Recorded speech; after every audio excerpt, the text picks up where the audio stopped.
Hello, beautiful souls, and welcome to my channel where we will turn challenges into purpose and we will spread our love and light together. So welcome. I wanted to start off by telling you a little bit about myself and my journey.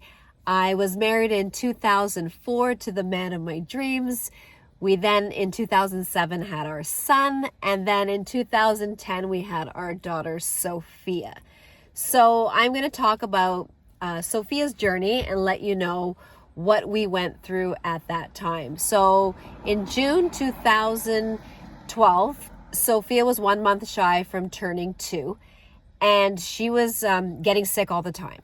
She had constant fevers, pain, but remember, she was only 2 years old, so she couldn't tell us where it hurt exactly. So we thought it was because our son he just started kindergarten.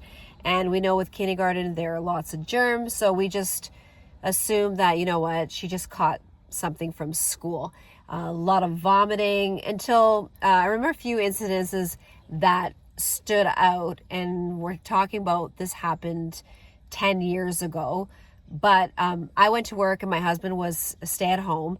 And he would call me telling me that she wasn't really walking and he was carrying her around as he was doing the dishes, as he was cooking. And that was very unlike her because once she learned how to walk, this little girl was on the move, constantly running, jumping, climbing, but none of that. So I also remember one time he sent me a picture of her and she was just on the living room floor and he was talking, and then all of a sudden she was like in a little ball and she had fallen asleep just like that. So little things that obviously, we didn't really take too seriously until I remember one night going up the stairs with her and she couldn't even walk the stairs. So she was crying, and I remember crying and pleading for her to tell me what was wrong, like it was something serious. And obviously she wasn't speaking, so she couldn't tell me. So the next day I remember visiting my mom, and I decided to take her to the hospital just to get her checked out. We thought, better be safe than sorry. We thought maybe she just had an ear infection, and we wanted to see what was happening. So we took her to the local hospital by my mom's, which is the hospital that I actually was born at, Michael Garron Hospital. So I remember the doctor on call vividly, and there'll be another story about him. Just briefly, he pretty much saved my daughter's life. So he thought she looked a little pale, more than normal. Normally they would probably just give them some Tylenol and send them home, but he decided he didn't really like how pale she was, so he ran some tests. And then all of a sudden, everything just went from there. So they didn't say or know what she had. They did say the C word, and I was like, back then I didn't know anything about cancer, so I automatically assumed it was a death wish. It was horrible, and I joke about it after her journey because I could probably be a doctor. I just learned so much about cancer.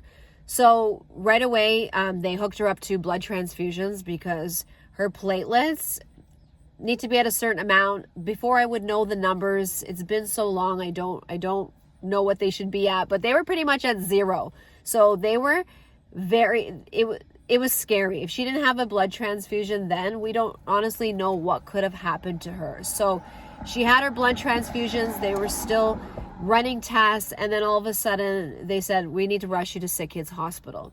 So I remember the ambulance ride like yesterday. Everybody who was on this journey with us, from the ambulance drivers to the nurses to the doctors, were absolute angels. So they brought us to Sick Kids Hospital in the middle of the night, and fevers wouldn't go away, tests upon tests, but they kept saying that they thought that maybe it was a viral infection. So we just were hoping that it was obviously an infection, not something more serious. And they didn't know where to put us. They didn't know if they should put us on the 7th floor, where all the peds go, or on the 8th floor, which is the children's oncology. I get it, it's just 2 floors, but it was embedded in my head because I'll never forget them saying that you're going to the 8th floor. So once again, they get us to the 8th floor. settle us in. Again, it's so long ago, but I remember it wasn't until the next day that they sat us down and said, your daughter has cancer. So my almost 2-year-old daughter had ALL, acute lymphoblastic leukemia. It's a very standard form of leukemia that is very common in kids, but nonetheless, she had cancer. We remained in the hospital for, I want to say, 10 to 12 days, getting her chemo, treatment, just obviously doing what we needed to do in order to save her life.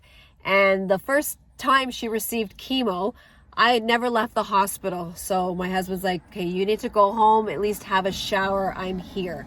So I remember going home and him sending me a picture of our daughter, and she had like a little pink cape on.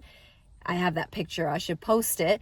She had a little cape on, and he said, look, Super Sophia received her first chemo.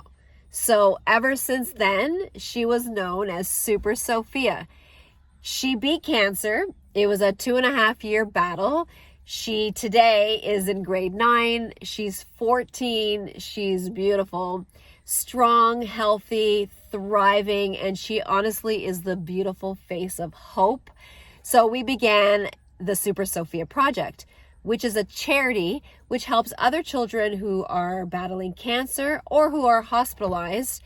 We offer them love boxes filled with toys, comfort items, and most importantly, the box is filled with so much love, kindness, prayers, and hope.